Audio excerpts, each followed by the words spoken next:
Pero yung latest niya, nag-announce na si Trump, mga kababayan, kung nasaan si Maduro ngayon. At ang sabi niya, meanwhile, yung Amerika muna ang magpapatakbo sa Venezuela. Ayan po.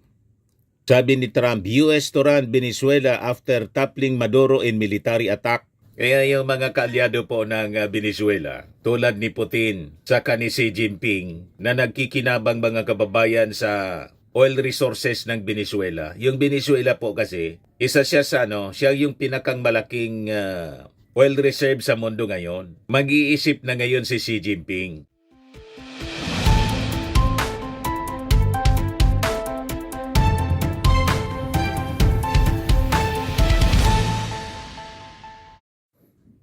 Hello po mga kababayan, si Dante Maravillas. May iba naman po tayo ng topic muna. Pag-usapan muna natin po yung ibang mga kaganapan sa ibang dako ng mundo. Kasi po matindi yung ginawa ni US President Donald Trump after na makipagkita kay Marcelito Pumoy. Congratulations pala kay Marcelito Pumoy. Bisita ni Trump, mga kababayan, si Marcelito Pumoy sa New Year's Day celebration. Yan nag-perform si Marcelito Pumoy. Di ba, mga kababayan? Congratulations sa ating kababayang magaling na singer. Yan pala mga kababayan, afterwards, sisindakin ni US President Donald Trump yung mundo sa pamamagitan ng matinding operation sa Venezuela. Arestado po si Venezuelan President Nicolas Maduro. Ang balita dito sa Inquirer, Venezuela's Maduro captured after large-scale strike by US as announced by Trump. Right after na makipagkita kay Marcelito Pumoy.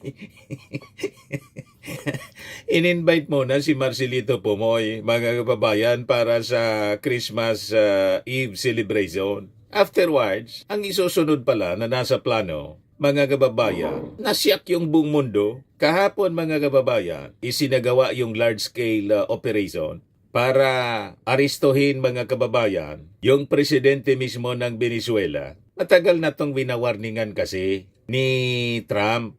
Tumigil ka niya sa narco-terrorism na ginagawa mo sa amin. Ayaw tumigil, mga kababayan. Itong si Maduro, to give you a background, isang socialist leader ito. Ang mga barkada nito, si Putin, si Xi Jinping. And with this, mga kababayan, sa nangyari kay Maduro, mag-iisip na itong si Xi Jinping sa pang-api dito sa atin. At panggigipit, mga kababayan, sa Taiwan. Di ba? Magdadalawang isip na ito, mga kababayan. Pwede palang gawin ng isang US President ang mang-aresto ng isang foreign leader. Sa bagay, matagal na itong ginagawa, mga kababayan ng Amerika. Remember yung ginawa ng US kay Saddam Hussein and kay Libyan leader Muammar Gaddafi? Di ba? And this time, mga kababayan, tinarget ng Amerika si Maduro. So, ibigay ko muna sa inyo yung detalye ng kwento kung ano yung nangyari kahapon. But of course, many of you siguro napanood na to sa Fox News, BBC, CNN, at pati sa mga national dailies. Pero yung presentation natin, isentro natin doon sa relevance ng event na to dito sa atin, mga kababayan. Ano yung magiging epekto nito sa atin? Meanwhile, ibigay ko muna sa inyo yung kwento. So ito siya, Venezuela's Maduro captured after large-scale strike by US, sabi po ni Trump. So after na makapture, mga kababayan, si Venezuelan President Nicolas Maduro, agad-agad ito na inilipad papunta sa Amerika. After months of step-up pressure by Washington, an extraordinary nighttime operation announced by President Donald Trump on social media hours after the attack. Multiple explosions rang out and low-flying aircraft swept through Caracas, the capital, as Maduro's government immediately accused the United States of attacking civilian and military installations. The Venezuelan government called it an imperialist attack and urged citizens to take to the streets. It was not immediately clear who was running the country, and Maduro's whereabouts were not immediately known. Pero yung latest niya, nag-announce na si Trump, mga kababayan, kung nasaan si Maduro ngayon. At ang sabi niya, meanwhile, yung Amerika muna ang magpapatakbo sa Venezuela. Ayan po. Sabi ni Trump, US to run Venezuela after toppling Maduro in military attack. Kaya yung mga kaalyado po ng Venezuela, tulad ni Putin, saka ni Xi Jinping, na nagkikinabang mga kababayan sa oil resources ng Venezuela. Yung Venezuela po kasi, isa siya sa siya yung pinakang malaking oil reserve sa mundo ngayon. Mag-iisip na ngayon si Xi Jinping. Sa kanyang mga activities dito sa Taiwan, may military exercises na ginagawa po. Kasi nagpaplano po ng invasion yung China sa Taiwan that could affect the Philippines. Sabi nga ng ating Pangulong Bongbong, it is inevitable kasi because of the proximity at saka yung mga maraming Filipino na nagtatrabaho sa Taiwan. Siyempre yung issue na natin dito sa West Philippine Sea. Mag-iisip na ngayon si Xi Jinping kung kakayanin niya the military might ng Amerika with these operations na ginawa ng US military capturing Venezuelan President Maduro.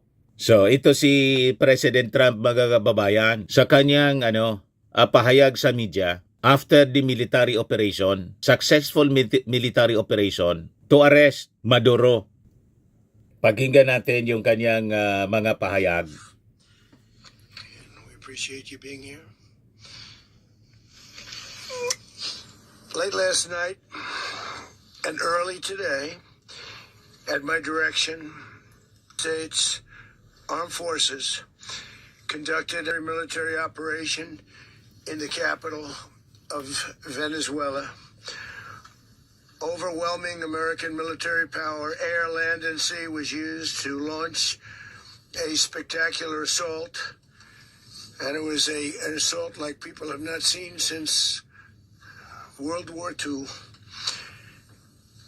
It was a force against a heavily fortified military fortress in the heart of Caracas, bring outlaw dictator Nicolas Maduro to justice. This was one of the most stunning, effective, and powerful displays of American military might and competence. Ito yung pre-dawn operation na ginawa, mga kababayan, ng Amerika laban kay Maduro. Yan ang Venezuela. So yun, yung itsura, mga kababayan, ng military operation na ginawa. Ito yung naging announcement ni Trump sa kanyang Truth Social. The United States of America successfully carried out a large-scale strike against Venezuela and its leader, President Nicolas Maduro, who has been, along with his wife, captured and flown out of the country. This operation was done in conjunction with the U.S. law enforcement. Details to follow. There will be a news conference today, sabi ni Trump. So ito na nga po yung kanyang press con. And if you think about it, we've done some other good ones like the attack on Soleimani,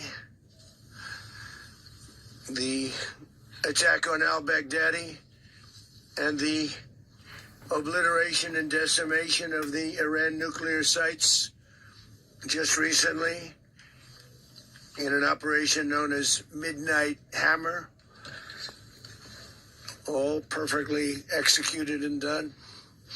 No nation in the world could achieve what America achieved yesterday, or frankly, in just a short period of time. All Venezuelan military capacities were rendered powerless as the men and women of our military, working with U.S. law enforcement, successfully captured Maduro in the dead of night. It was dark. The lights of Caracas were largely turned off due to a certain expertise that we have. It was dark and it was deadly. But captured along with his wife,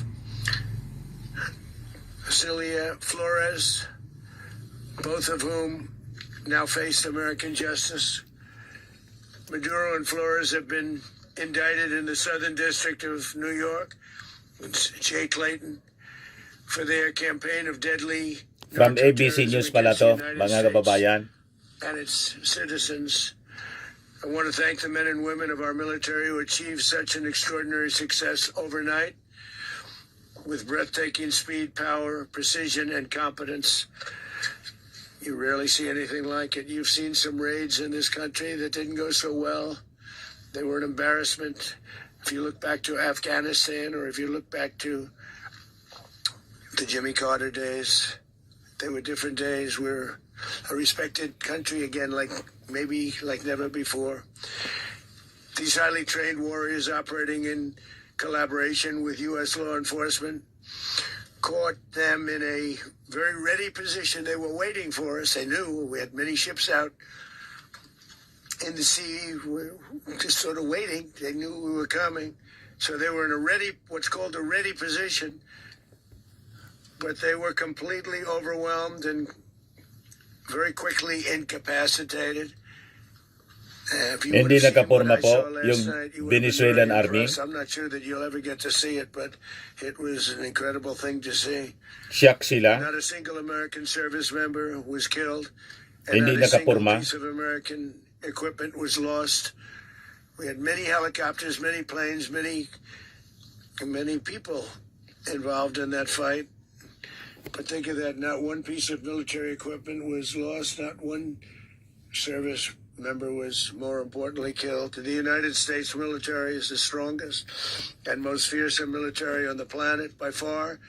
With capabilities and skills our enemies can scarcely begin to imagine. We have the best equipment anywhere in the world.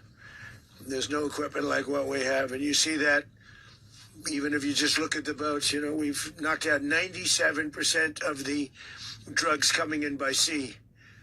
90%. Each boat kills on average 25,000 people. We knocked out 97%. And those drugs mostly come from... Yan ang kinakagalit, mga kababayan,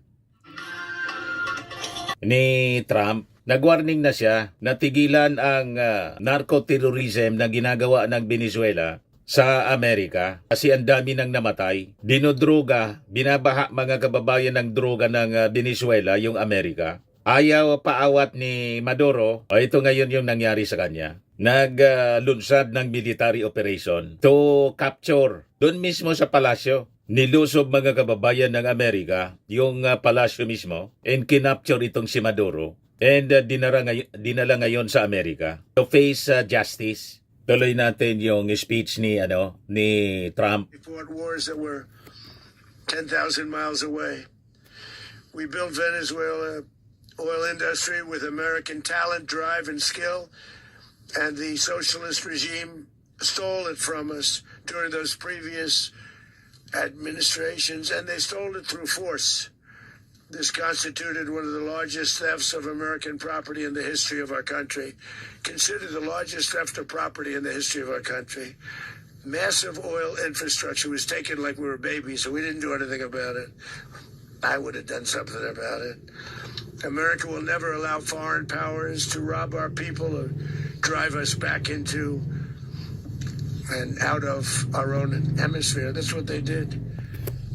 Furthermore, may warning siya sa mga foreign powers. Venezuela was increasingly hosting foreign adversaries in our region and acquiring menacing offensive weapons that could threaten U.S. interests and lives. And they used those weapons last night. Potentially in league with the cartels operating along our border. All of these actions were in gross violation of the core principles of American foreign policy, dating back more than 2 centuries. And not anymore. All the way back, it dated to the Monroe Doctrines. And the Monroe Doctrine is a big deal. But we've superseded it by a lot. By a real lot. They now call it the Donroe Document. I don't know. It's Monroe Doctrine. We sort of forgot about it. It was very important, but we forgot about it. We don't forget about it anymore. Under our new national security strategy, American dominance in the Western Hemisphere will never be questioned again. Won't happen. So just in concluding, for decades, other administrations have neglected or even contributed to these growing security threats in the Western Hemisphere. Under the Trump administration, we are reasserting American power in a very powerful way in our home region. And our home region is very different than it was just a short while ago. The future will be, and we did this in my first term. We had great dominance in my first term, and we have far greater dominance right now. Everyone's coming back to us.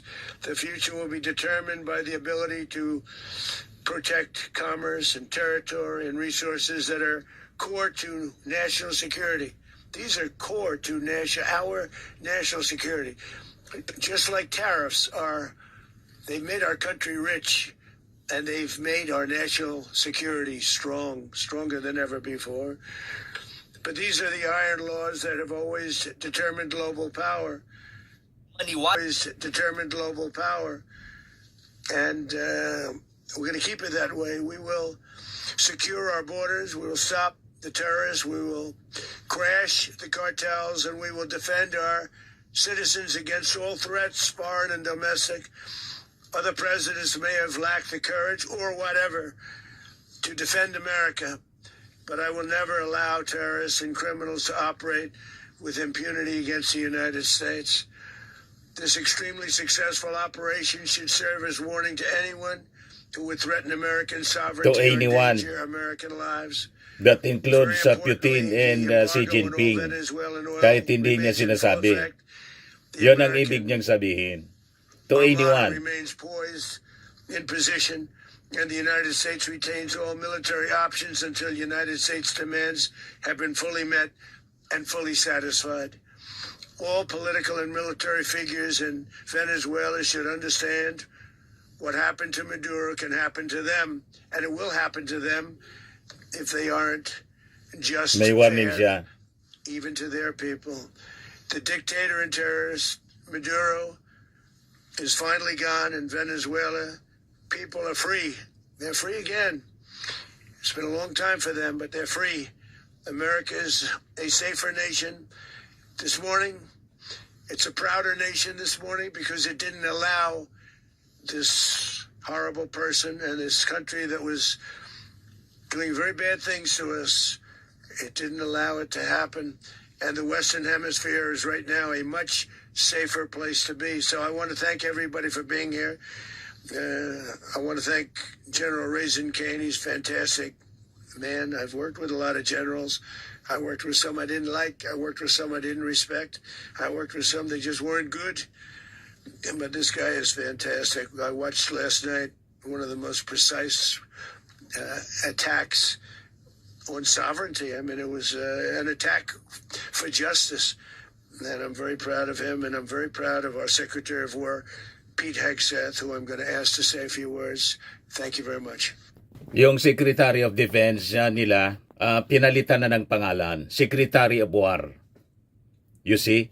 Malinaw ang mensahe ni Trump. Hindi niya papayagan sino mang leader ng mundo to threaten America. Pati siyempre yung kanyang mga kaalyado. Madaling sabi, tayo sa Pilipinas, bilang kaalyado ng Amerika, we are assured of the resolve, mga kababayan ni US President Donald Trump. Kaya sabi nga natin mga kababayan, with this operation na ginawa ng Amerika sa Venezuela, mag-iisip na si Xi Jinping sa kanyang pagmamalabis, mga kababayan dito sa West Philippine Sea at ang kanyang pambubuli sa Taiwan. Na right now mga kababayan, nagsasagawa sila ng military exercises. Darating yung panahon, gagalaw yung Amerika to defend its interest in this part of the world mga kababayan. O ngayon, pakinggan natin yung kwento ni General Kane sa ginawang operation sa Venezuela. Ito po siya, pinakilala siya ni Hegseth. Is peace through strength, and the United States War Department is proud to help deliver it. Welcome to 2026, and under Secretary of President Trump, War, America si Hegseth. is back. I'd like to welcome now our Chairman Raisin Kane, to give a few more details about the operation, Mr. Chairman. Thank you, Mr. Secretary. Thank you, Mr. President, and good morning. Last night, on the order of the President of the United States and in support of a request from the Department of Justice, as the President said, the United States military conducted an apprehension mission in Caracas, Venezuela, to bring to justice two indicted persons, Nicolas and Cecilia Maduro. This operation, known as Operation Absolute Resolve, was discreet, precise, and conducted during the darkest hours of January 2nd and was the culmination of months of planning and rehearsal, an operation that, frankly, only the United States military could undertake. What I'd like to do this morning Only is talk to you America through can some of the undertake preparation and the such details precision without compromising any of our tactics, in military techniques, and operation. procedures. There is always a chance that we'll be tasked to do this type of mission again. Our interagency work began months ago and built on decades of experience of integrating complex air, ground, space, and maritime operations. While the past 2 decades have honed the skills of our special operations forces, this particular mission required every component of our joint force, with soldiers, sailors, airmen, Marines, and Guardians working Matindi in po. unison with our intelligence agency partners and law enforcement teammates in an unprecedented operation. We leveraged our unmatched intelligence capabilities and our years of experience in hunting terrorists, and we could not have done this mission without the incredible Parang work pelikula by lang. various intelligence agencies, including the CIA, NSA, and NGA. We watched, we waited, we prepared, we remained patient and professional. This mission was meticulously planned, drawing lessons from decades of missions over the last many years, many missions over these last many years. This was an audacious operation that only the United States could do. It required the utmost of precision and integration within our joint force. And the word integration does not explain the sheer complexity of such Kaya a mission. mag-iisip na yung An kayabangan ni extraction Xi Jinping so precise, ng China. it involved more than 150 aircraft launching across the Western Hemisphere. Wala kayong in close binatbat sa coordination, Amerika. all coming together in time and place to layer effects for a single purpose: to get an interdiction force into downtown Caracas while maintaining the element of tactical surprise. Pag nainis sa inyo Failure of si one Trump, component of this well-oiled machine would have tapos kayo, endangered the matutulad entire kayo mission. kay Maduro. And failure is never an option for Next America's is Iran. joint force. Those in the air over Caracas Malapit last na night yung Iran, were willing to mga give their kababayan. lives for those Nag-warning on the na si ground Trump. and in the helicopters. Let me talk a little bit about the preparation.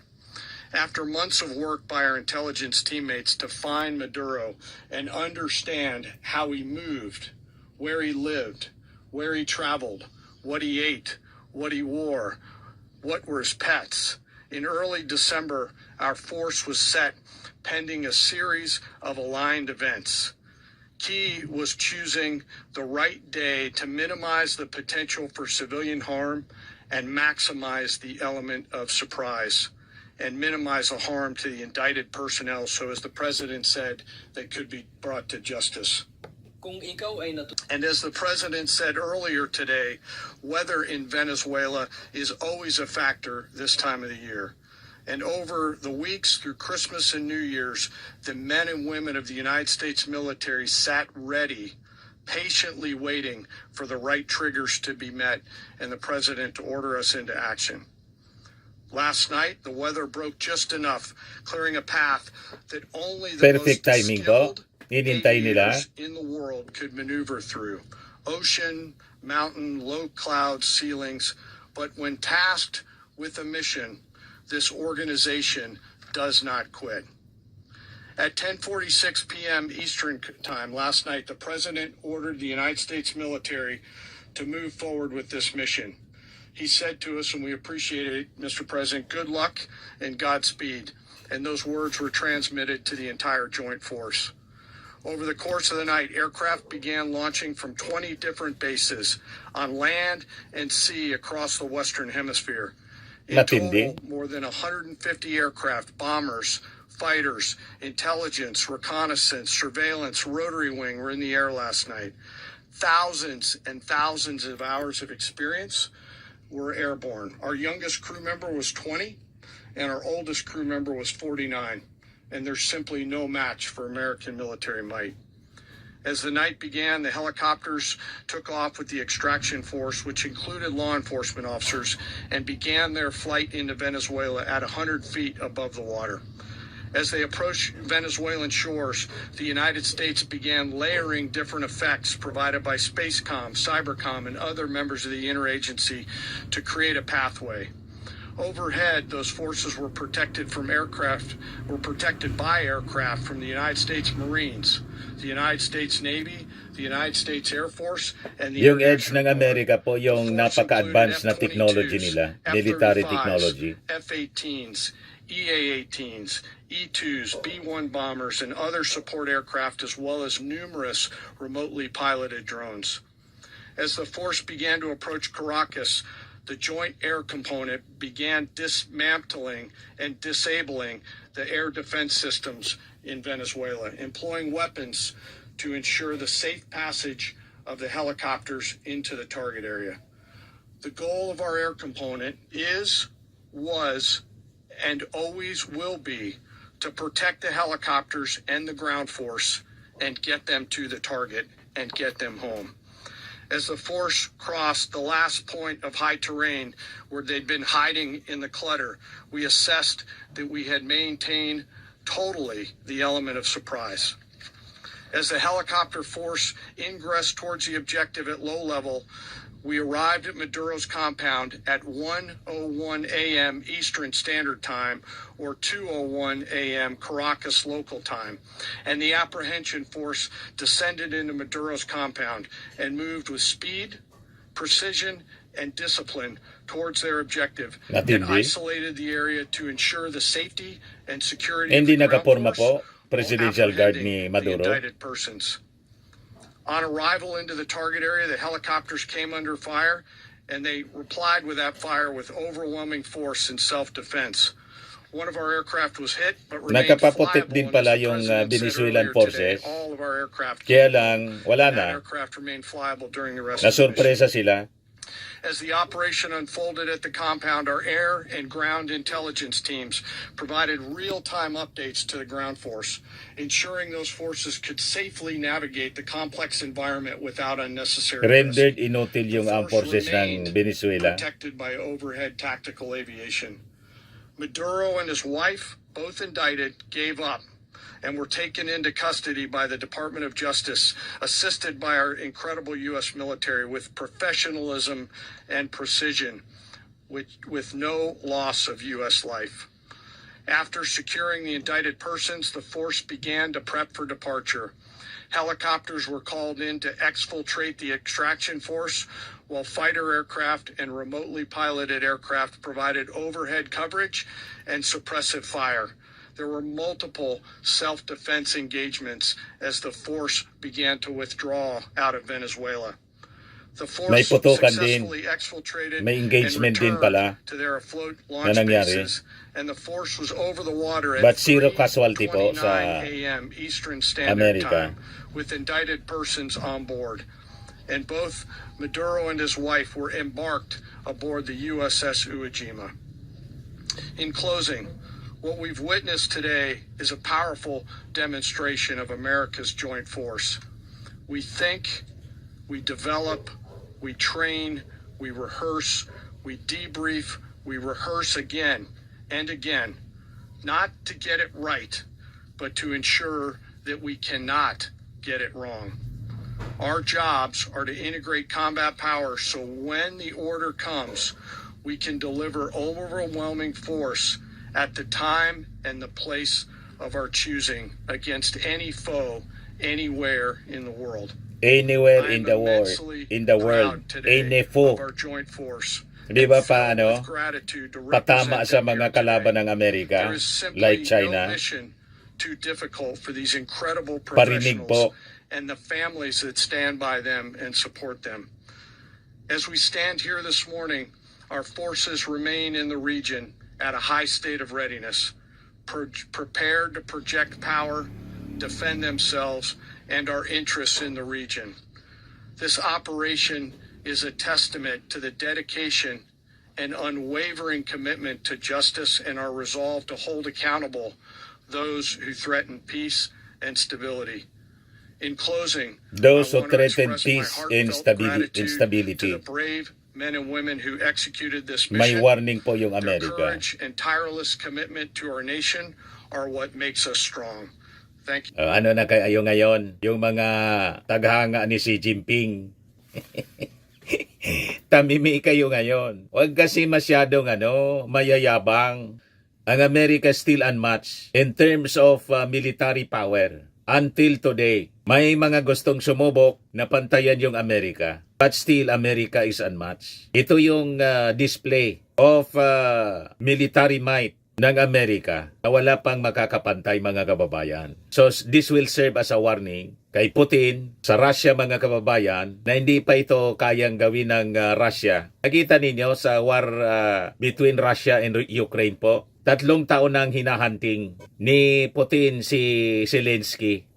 Until now, si Zelensky buhay na buhay pa. Patuloy na nakikipaglaban sa Russia. Anong ibig sabihin nun? Ibig sabihin, hindi niya kaya ang kayang gawin ng Amerika tulad ng ginawa ngayon ni Trump kay Maduro. At I think ang susunod mga kababayan, yung leader ng Iran. Kasi ngayon po, may massive protest na nangyayari sa Iran na gustong patalsikin na nila si Khamenei. Desto Khamenei na ang sinisigaw ng mga Iranians dahil sa sobrang pang-aabuso po at gusto nilang ibalik yung dating Shah of Iran, yung Crown Prince. So ang latest ngayon, si Nicolas Maduro dumating na po sa New York after siya na makapture. Yan po. Nicolas Maduro arrives in New York.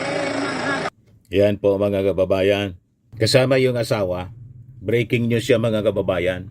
Maduro wife facing federal charges. Arrive in New York. Ito yung eroplano sinasakyan. Pababa na sila. Yan po. It is a stunning development. Ito yung military operation. Kita ninyo. Mga helicopters po.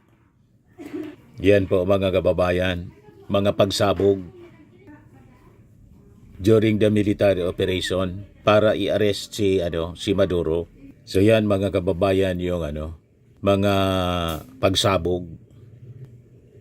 Ito yung mga reactions ng mga tao, mga netizens.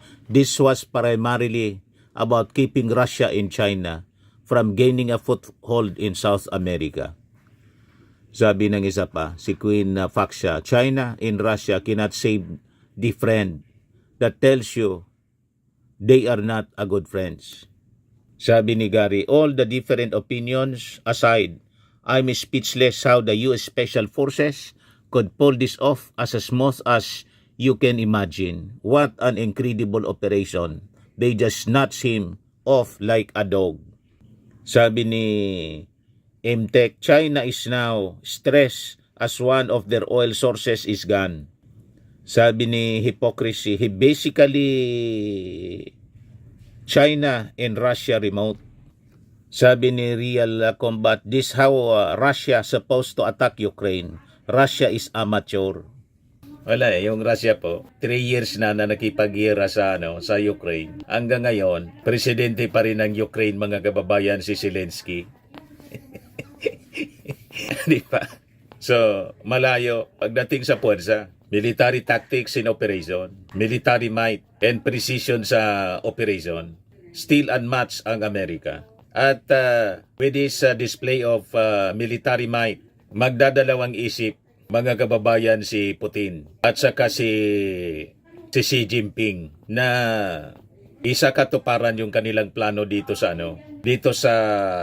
West Philippine Sea. Si Putin doon sa kanyang sa region niya, si Xi Jinping dito sa Southeast Asia. Magdadalawang isip na kung kakayanin niya ang puwersa ng Amerika. Tumigil na kasi kayo. Hindi ninyo kaya yung Amerika na kaalyado namin. Di ba? Yung mga pro-China forces dito. Tamimi kayo ngayon kay Trump. Pag hindi tumigil yung yung Amerika, hindi tumigil yung Amerika, yung China po, sa pang-abuso sa atin dito sa West Philippine Sea. Mr. President, pakiusapan natin, Mr. President Bongbong Marcos, pakiusapan natin si Trump na itulad kay Maduro si Xi Jinping. O di ba? Ganun ang gawin niya dito sa China para matigil na yung pang-abuso nila dito sa West Philippine Sea. At pananakot nila sa Taiwan na ayaw naman ng Taiwan na sumama pa sa kanila. Di ba? Ganun na lang yung gawin. Isang lusob na lang po. Tapos agad, walang putukan na mangyayari tulad ng nangyari doon sa Iraq at sa Libya. Iba yung military operation doon, yung Desert Storm. Marami yung namatay. Pero dito po wala. Zero casualty sa Amerika. At yung Venezuelan military, nakapagpaputok din, pero wala na. Rendered inutil mga kababayan, yung military ng Venezuela. At nag-warning si Trump. Sabi ng Amerika ni Trump, gagamit sila na mas malakas pang puwersa pag hindi tumino yung mga other leaders ng Venezuela. But for now, sabi ni Trump, he was designating people from his cabinet to be in charge in Venezuela. Yung China, nag-react na rin. Sabi rito, China, a backer of Maduro's leftist regime, said it strongly condemns the U.S. operation, while France warned that a solution cannot be imposed from outside. Yung China, mga kababayan, hanggang doon lang naman yung kaya niyang gawin. Magkundi na. Duwag man po yung mga Chinese, hanggang daldal man lang. Hindi niya kaya na gawin yung ginagawa ng Amerika, mga kababayan. But anyway, yun man lang po yung ating topic ngayon. May iba naman tayo, di ba? Atid sa inyo, mga kababayan, itong napakagandang product from Australia. I am worldwide amazing pure organic barley powdered drink mix from Australia. Yung mga gusto po na mag-order nito, mag-try po, mag-message na lang po kayo sa amin, sa aking anak na architect entrepreneur, Riz Maravillas. So lagi nating tatandaan sa buhay, you become what you believe. Ako po si Dante Maravillas. Bye-bye. God bless.